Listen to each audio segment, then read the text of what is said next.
Hello, my friends.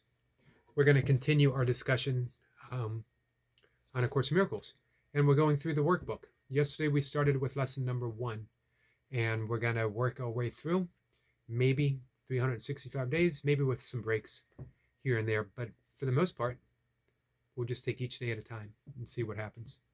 Lesson 1 said that nothing I see, anything, no exceptions, has any meaning.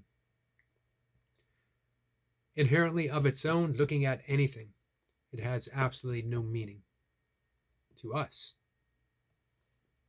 Lesson 2 continues with that theme, but it gives us, even at lesson 2, we start seeing where things are going to be heading.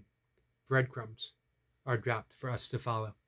And as I talked about in my live stream this morning, that the first 50 lessons or so are lessons of negation.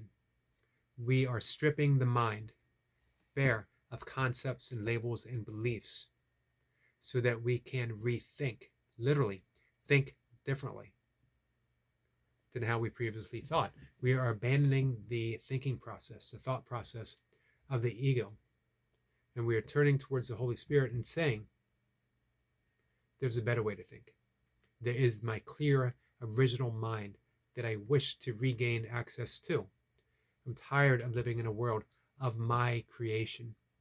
And I want to live in the world, and by mine, I mean the ego. I want to live in the world that has been built by Spirit itself, by God itself, by love itself. I want reality, but I'm getting ahead of myself. Lesson 2. I have given everything I see in this room, or on this street, from this window, in this place, all the meaning that it has to me. Again, no exception. Everything we see is without meaning, has no inherent meaning. However, everything we see has the meaning that we've assigned to it. Everything.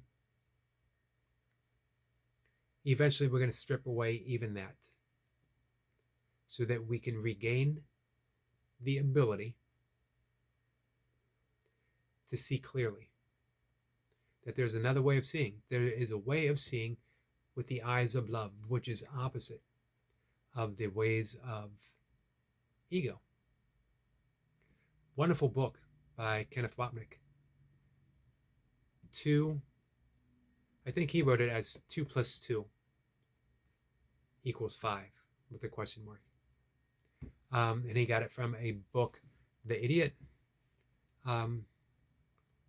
Dostoy, I can't pronounce his last name. The Russian author. I have a cheat sheet somewhere. Dostoyevsky. Finally. Thanks for bearing with me. Who, in his book, The Idiot, he talks of the 2. In the book, it's 2 times. 2 × 2 = 4.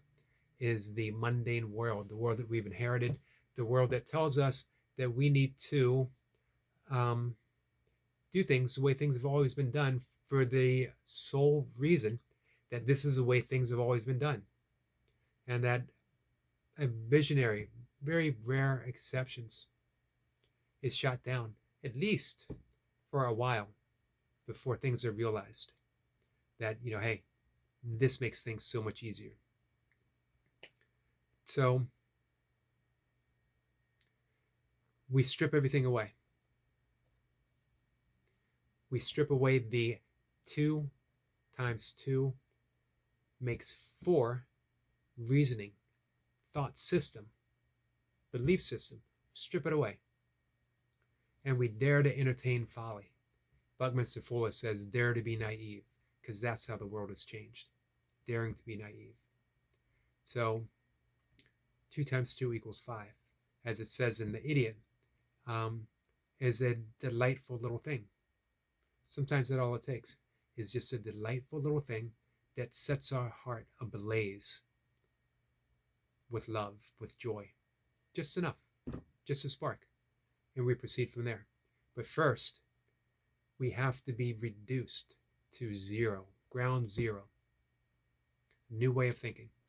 old way needs to be leveled, and then something new is introduced. So what we're going to do, first few lessons, we're leveling the ground, and then we're going to rebuild.